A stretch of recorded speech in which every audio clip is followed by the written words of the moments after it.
A lot of times when there is a terrorist attack, some of the first questions that come out, I think in the Arab American community is, I hope it wasn't an Arab American. But I've talked to a lot of individuals and they reject that because they say Islam would never condone a terrorism attack.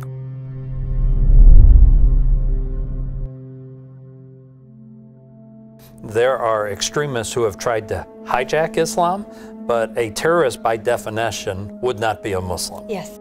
It's our job to educate people and make good judgments about groups.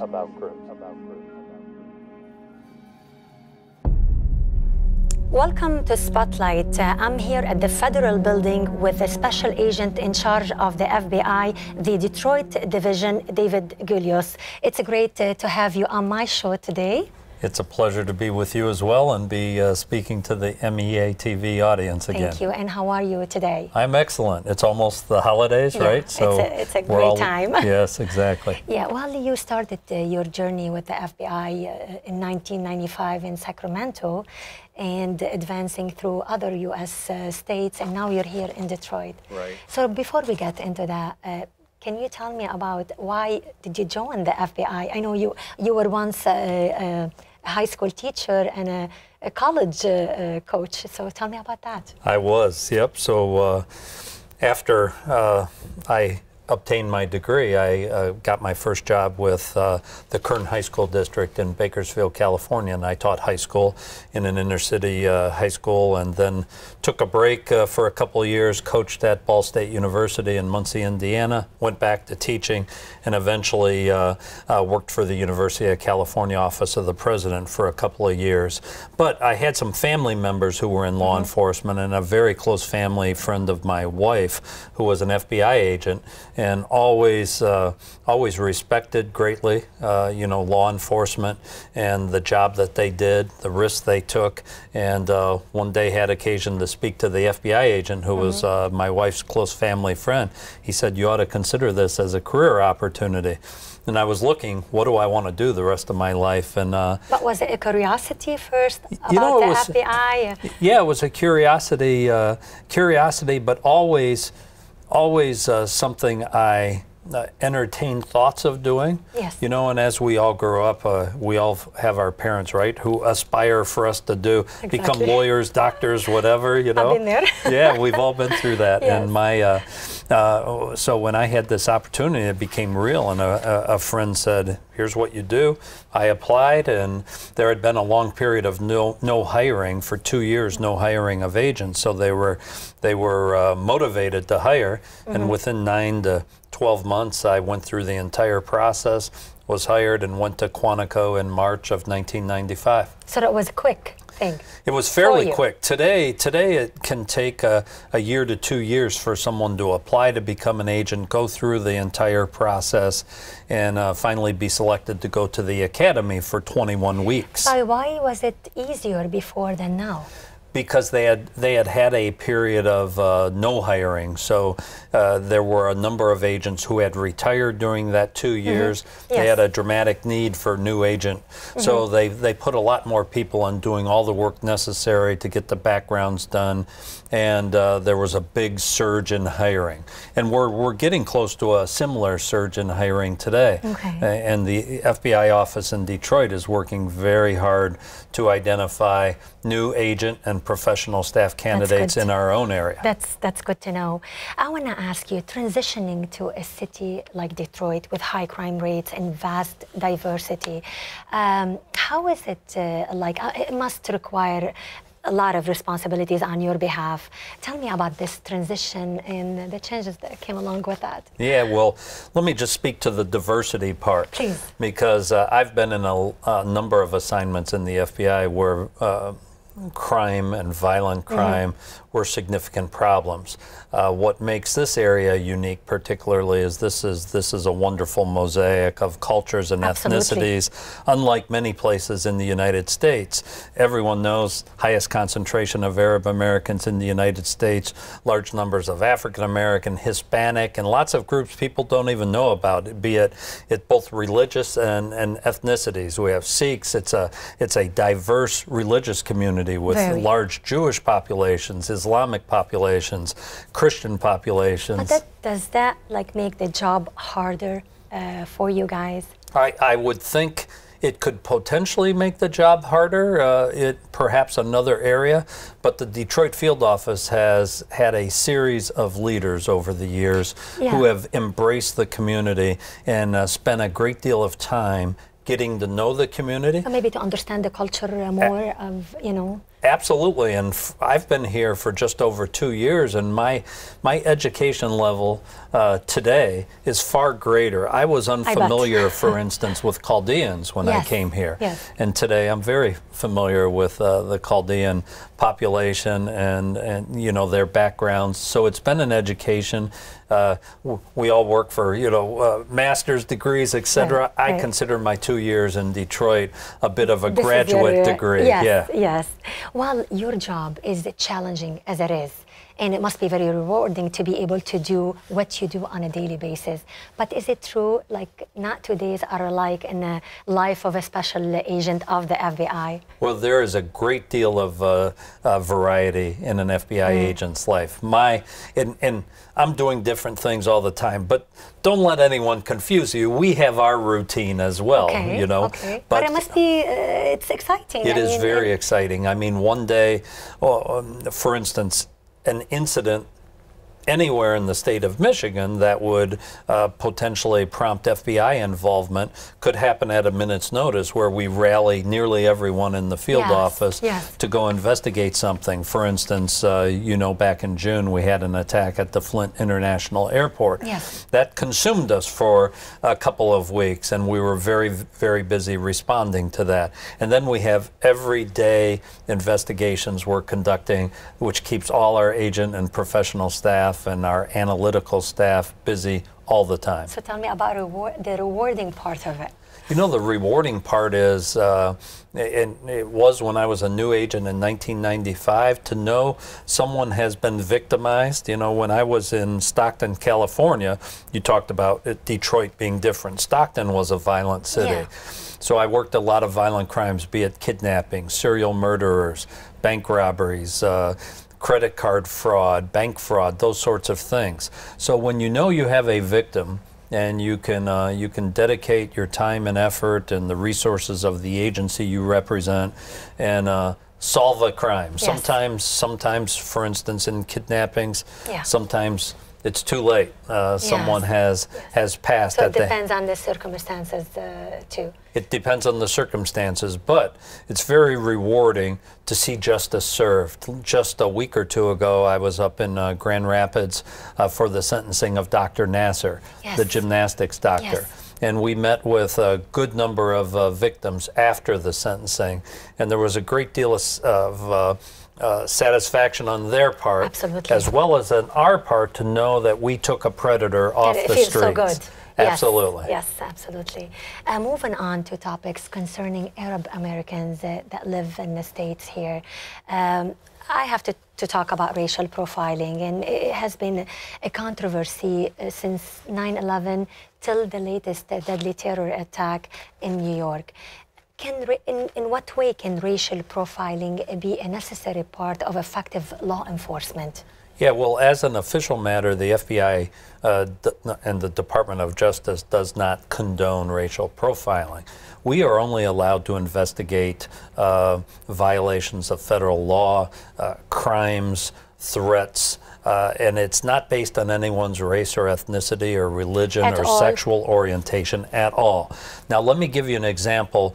Sometimes, though, you can take the characteristics of a crime or an offender and conduct immediate investigation based on the intelligence that's available for you. Let me put it simply. Okay. So say we have a bank robbery in Detroit today, and witnesses say the bank robber was of a certain ethnicity or race, yes, a certain age, yeah, a certain hairstyle, wearing, you know, a green shirt and blue jeans, and drove away in a late model blue Honda, and last seen entering an on-ramp on Southfield Highway.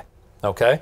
In that case, we could certainly put police forces out in the Southfield Highway area and look for a vehicle and for an individual of that description. But it's got to be based on very real characteristics that are reliable and trustworthy and contemporaneous to the crime that has been committed. But if we think there's a spike in crime in a particular neighborhood, and we can't, or no one can conclude those crimes are being committed. Not to any extent at all. That's what you're saying. To no extent are we involved in racial profiling. It's in my mind immoral and against the values of the Department of Justice and the FBI. But you know, it does exist, like the unapologetic racial profiling. Yeah, to the extent that our community, whoever comprises our community, thinks law enforcement in general or the FBI is involved in unconstitutional activities, that sort of belief or perception could lead people to be hostile to the FBI or even hostile to this country. But I would caveat those remarks with our commitment in the FBI to our civil rights program. One of the highest priorities within our criminal program is protecting the civil rights of Americans. Okay. And we believe crimes against individuals because of race, ethnicity, you know, religion, etc., are not only directed at individuals, but they instill fear in an entire community, right? So the FBI puts a high priority, and the FBI in Detroit, in Michigan, puts a very high priority on investigating allegations of civil rights violations, hate crimes. Yes. There are other types. There are color of law violations where people under authority of their badge or law enforcement authority exceed their rights, you know, during a contact, etc. Yes. And we're very in tune through the reporting systems that exist in the state of Michigan to the incidents or the reports of hate crimes in this state. Yes, yes. Now let me contrast though. There's a big distinction between hate crimes and hate speech. And a lot of times we get calls because someone has spoken something very unpopular, distasteful, and I've said many times, and I don't mean to be blunt, but we can't legislate or prosecute stupidity. You can't basically do anything about that. Yes. People have their constitutional rights of freedom of speech. Right. We can only investigate crimes, but let me give you an example. After the Paris attacks 2 years ago, an individual north of Detroit came out and posted on social media that others should join her and go F up all Arab Americans or Muslims. I think the quote was Muslims. So I found that very, very offensive. And I went to the U.S. Attorney at the time, Barb McQuaid, and I said, hey, we need to get the message out there that while these terrorist acts are very, very bad, similarly bad are hate crimes and hate speech, etc. We can't prosecute hate speech, but we can certainly try and dissuade people from making threats out there or these sort of very terrible statements to the public that might cause someone. Right. Is it hard to do? I mean, can a new tactic be implemented favoring both sides, you know, the Americans and the Arabs and, you know?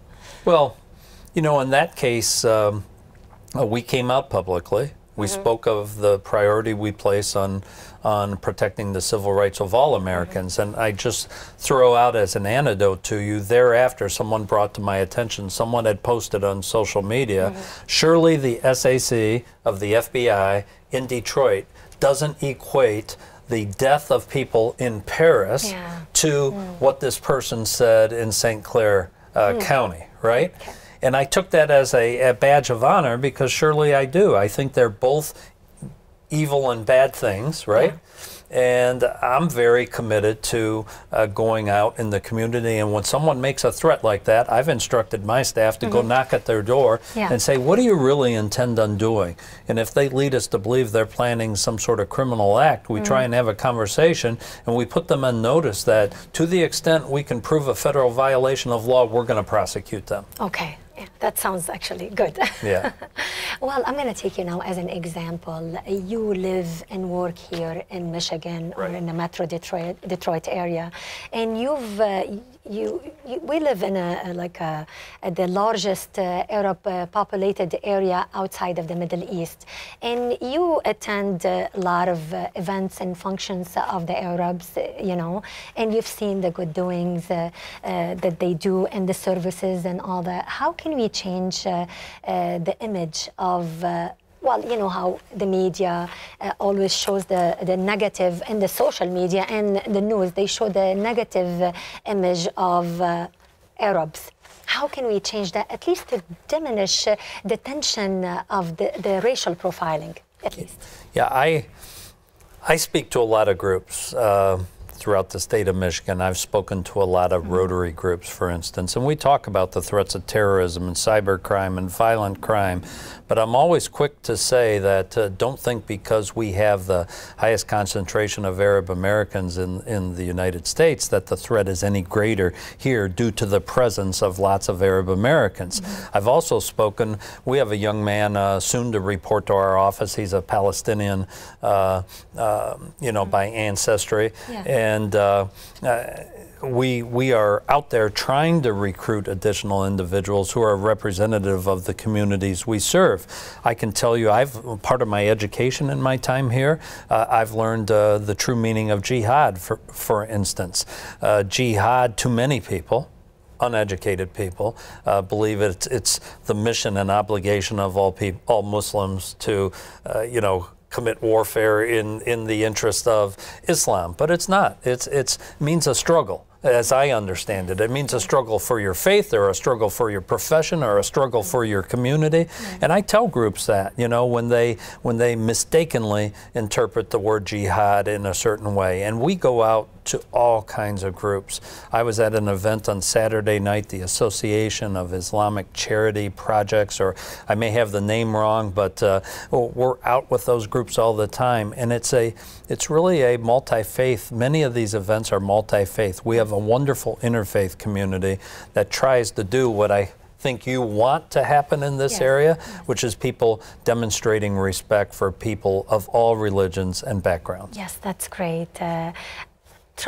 The President Trump decision in recognizing Jerusalem as the capital of Israel, and the decision of moving U.S. embassy from Tel Aviv to Israel, that fumed millions of Palestinians, Arab leaders, European allies, and people from all around the world, and it caused the protest in many countries. How will this decision affect the United States? And is the FBI concerned about that? Yeah, I can't speak to security. What I mean, I'm not a representative of the Department of State, and outside of my own agency, which is the FBI as an arm of the Department of Justice. So the impact here to me is minimal. I know various decisions by any administration sometimes provoke protests, and we have no interest in trying to impede the ability of people to protest decisions made by our government, because it's a constitutional right. What we would be concerned with is anyone threatening to commit acts of violence, or, for instance, if there was a protest and then there was going to be a counter-protest group and there would be the potential for violence between... Then you would take an action. Then we would talk to our local partners and try and be alert and ready in the event of violence breaking out. And if we know in advance that someone who is a known provocateur who is coming to commit violence, that is something, and there's a basis for us to look at that person, then we might conduct an investigation of that person. But people are free and have the liberty to say distasteful things in this country. have the ability to protest unpopular decisions by our... It's a right. It's a right. And the FBI is not involved at all in trying to control people's free expression of speech. That's great. Well, that was probably my last question today for you, David Gelios. I can't thank you enough for really taking the time. I really appreciate, showing our viewers, your knowledge of the FBI and your experience. And thank you on behalf of MEA TV and radio. Thank you very much. That was the special agent in charge of the FBI, the Detroit division, David Gelios. I'm Hanan Skaf, and thank you for watching.